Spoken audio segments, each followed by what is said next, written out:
Shoje uhereye mu mpande zose z'isi ndakwiyegereje mu izina rya Yesu Kristo wa Nazareti. Aha ni muri kuri Sinzapfa Nzarama, hano dukomeje kuvugira imbaraga z'Imana ndetse dukomeje gushyira Imana yacu hejuru, twunguka ibintu binyuranye mu ijambo ry'Imana. Kadusenga n'Imana mu izina rya Yesu Kristo. Ndasenze Uwiteka, Mana y'imbaraga kandi Imana y'ubutware, nsengeye iri jambo ryawe, nsengeye umuntu wese uwumvirijwe mwami wanjye, umugirire neza. Ibyo ugambiriye kunkoresha nk'umugaragu wawe, umuntu byumva bihindura ubuzima bwe mu izina rya Yesu Kristo wa Nazareti. Amen. Ndagushuhuje mu izina rya Yesu Kristo uherereye, nguhaye ikaze muri vugabutumwa cyangwa muri Sinzapfa Nzarama, muri rihishurirwa. Ndagira ngo nkwature amagambo nkubwira ngo akira ubuzima, akira imibereho, watuze ururimi rwawe kutazapfa uzarama. Niko Imana ivuganye n'umuntu wese ubasha kumva iri jambo, niko Imana ivuganye nawe wabashije kunyumva. Topile sideko. Turacyakomeje rero kuganira ku ntwari zatubanjirije. Ese ubutwari, niba uri kumva iri jambo ry'Imana, umwami Imana arimo anyuzamo, urimo urakura mu iki, urimo urumva iki, Imana ikugirire neza. Kankwibutse ko Imana ishaka kuba intwari.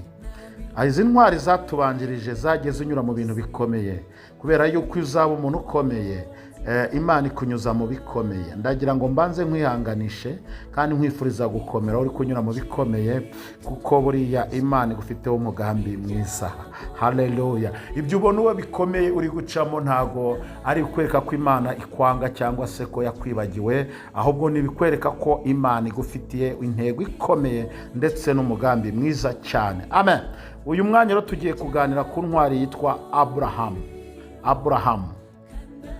Ndagira ngo nkwibutse ko Aburahamu, kugira ngo yitwe Aburahamu byavuye kure cyane, byamatwaye igihe kinini cyane. Ubundi yitwaga Aburamu, ariko nyuma kubwo kwihangana mu butwari bwe, ubwo kwihangana ugaragaza ubutwari bwe, byaje kumuviramo guhindurirwa izina.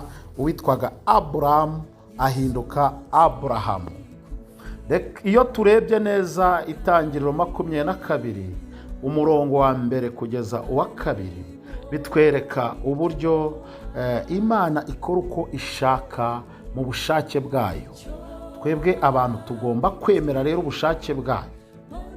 Nkubwire ngo ugomba kwemera ubushake bw'Imana, kuko Imana ikora uko ishaka mu bushake bwayo. Ntabwo ubasha gukuraho ubushake bw'Imana, kubera yuko Imana niyo izi uburyo izakugiramo intwari, cyangwa se kuko ariyo mugenga w'ibihe, niyo izi ibigukwiriye mu gihe gikwiriye, cyangwa se ni nayo izi icyo yakuremeye, cyangwa se ni nayo izi uburyo yagutoranyije bitewe n'icyo ishaka kuzagukoresha. Reka dusome Itangiriro 22, twumve icyo Imana ivugana natwe ku ntwari yitwa Aburahamu. 22 umurongo wa mbere kugeza uwa 2. Ngo hanyuma y'ibyo Imana igerageza Aburahamu, iramuhamagara iti Aburahamu. Aritaba ati karame. Iramubwira iti jyana umwana wawe w'ikinege ukunda Isaka, ujye mu gihugu cy'Imoriya, umutambire wo ku musozi ndi bukubwire, abe igitambo cyoswa. Yesu aduhana umugisha. Nakubwiye nyube n'umwuka w'Imana ngo Imana ikora uko ishaka mu bushake bwayo. Twebwe abantu ubundi icyo dushinzwe, twebwe abo yahamagaye, twebwe abayimenye, dushinzwe kwemerera Imana ubushake bwayo. Emerera Imana ubushake bwayo, kuko iyo uri kurwana n'ubushake bw'Imana uravunika, umwanzi arakubona, urananizwa. Kandi akenshi ubushake bw'Imana kuri wowe buba bugambiriye kuzakugira iki? Intwari. Nyuma bisoza usetse, bisoza unezerewe. Uyu mugaragu w'Imana rero Aburahamu yabaye intwari mu bihe bikomeye cyane. Imana yanyuje mu bintu bikomeye cyane, ariko aba intwari. Ukurikiranyije ubutwari bwa Aburahamu ni bunini cyane, yanyuze mu bintu bikomeye ntashaka kuvugaho. Aburahamu yimukiye mu gihugu, agenda atazi yagiye, ariko yumvira ijwi ry'Imana, nabwo aremera abiberamo intwari. Aburahamu yagaragaje ubutwari bwinshi cyane. Hari aho yageze mu kigeragezo bamutwara n'umugore we, ariko aranga aba intwari cyane.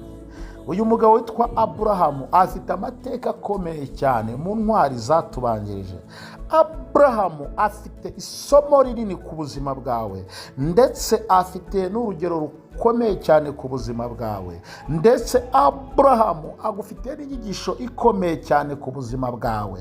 Mwuka w'Imana arampishuriye iki gikorwa cyangwa se iri jambo ryo kuganira ku ntwari, kugira ngo muryumveho cyane, mubashe kumenya uko muhagarara. Reka nongere mbibutse ijambo nkunda gukoresha cyane, mbabwira ko igihe kizagera intwari tukicarana n'izatubanjirije. Ese uri kubona mu byo uri gucamo bikugomba kugutentebura cyangwa bigomba kukubaka? Ndagira ngo nkumve neza, ni ukuri Golgotha Temple Ministry International bizakuramo imbaraga. Nudukurikira ugakomeza ukadukurikira muri iri hishurirwa Imana yaduhaye, uzakuramo imbaraga n'inkomezi zikomeye cyane. Aburahamu yabaye intwari, ashorera umwana we Isaka w'ikinege yari afite, aramushorera.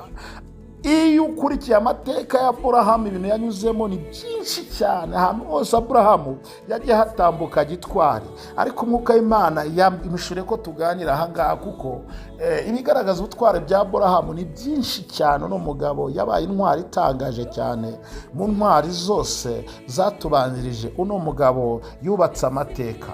Imana yaramubwiye ngo yamaze kwitaba Imana, yari yumvise ijwi ry'Imana, nta muhanuzi unyuzemo, ari we wiyumviye ijwi. Ntabwo yashidikanyije, ngo yarayibwiye ati karame, ngo iramubwira iti jyana umwana wawe w'ikinege ukunda Isaka. Ntabwo Imana yamubwiye ngo fata mu bana bawe ufite, kuko no yari ibizi ko afite umwana umwe w'ikinege. Ariko yabaye intwari, ntiyigeze ashidikanya cyangwa ngo atekereze ibindi, yaremeye, arayumvira. Kandi kugira ngo nkubwire ngo ahangaha Imana ntago yananiwe kumusobanurira impamvu wenda ngo yagiye ari kuyumvira uko mbere yayumviraga, ahubwo yagiye azi n'icyo Imana imujyaniye, cyangwa se n'icyo Imana ikeneye kuri uwo mwana we. Kuko Imana aramusobanurira, amubwira ngo umwana wawe w'ikinege ukunda Isaka, ngo ajye mu gihugu cy'i Moriya umutambire wo ku musozi ndi bukubwire. Ni ukuvuga ngo Aburahamu yahagurutse azi ko agiye gutamba umwana we, agiye kumuca umutwe, akamushyira ku bitambiro, akamutamba, akamubera igitambo cy'Uwiteka Imana. Ngo abe igitambo cyoswa. Impamvu ntabwo Aburahamu yari yizeye ko ari surprise ari bubone, cyangwa se ko wenda hari ikindi kintu cyiza Imana yabishakira umwana we. Yari azi neza yuko umwana we agiye gupfa. Amen. Turi kuganira ku ntwari. Ni ibihe biri gucamo? Ni ibihe uri kubona bigukomereye? Intwari irarwanywa, intwari inyura mu bikomeye, intwari iraseba, intwari iravugwa, intwari iratotezwa, intwari bayicaraho, intwari bayibona uko bayishakiye. Ariko najya nkubwire ngo uko bayibona ntabwo ari ko Imana iyibona. Reka nsubiremo, intwari uko abantu bayibona ntabwo ari ko Imana ibiyibona. Amen. Intwari mu rugendo rukomeye rwo kwica umwana we, Aburahamu yahamije kwizera Imana. Mu yandi magambo, yahamije ubutwari, yubatse ubutwari bukomeye muri urwo rugendo, kuva iwe kugeza ubwo ashorera umwana akamujyana kumutamba, kuva iwe kugera ubwo ashorera umwana azi ko agiye kumwica, kugira ngo Imana inezerwe. Amen. Iyo dusomye mu Itangiriro 22 rero umurongo wa 8, dusimbutse umurongo wa 28, ngo Aburahamu aramusubiza ati mwana wanjye, Imana ya Isiraheli, Imana yanjye iri bwibonera umwana w'intama w'igitambo cyo koswa, ngo nuko bombi barajyana. Aya ni amagambo umwana we Isaka yabajije papa we. Aramuhangara, abaza umubyeyi ati ko mbona dusanzwe dutamba tugatamba intama tukagira ibyo tujyana, ko nta ntama dushoreye papa. Aburahamu ntiyacitse intege kubw'urugendo yari arimo, ngo arebe akana kagira agahinda. ahubwo kuko yari yambaye imbaraga, kuko ari intwari, kuko yari arimo yubaka ubutwari, kuko yarimo yubaka ubutwari bukomeye cyane. Uyu mugabo ahantu yarantangaje, yuzuye imbaraga, abwira umwana we ijambo rikomeye, aramubwira ngo Imana yanjye ngo iri bwishakire igitambo cyo koswa, ngo iri bwibonera umwana w'intama w'igitambo cyo koswa. Ntabwo ikibazo umwana yabajije umubyeyi kigeze kinamura Aburahamu nubwo yabonaga urugamba rukomeye, ariko yarakiringiye Imana ye. Reka ngane ku musozo nkubwira ngo wantwari, intwari yitwa Aburahamu.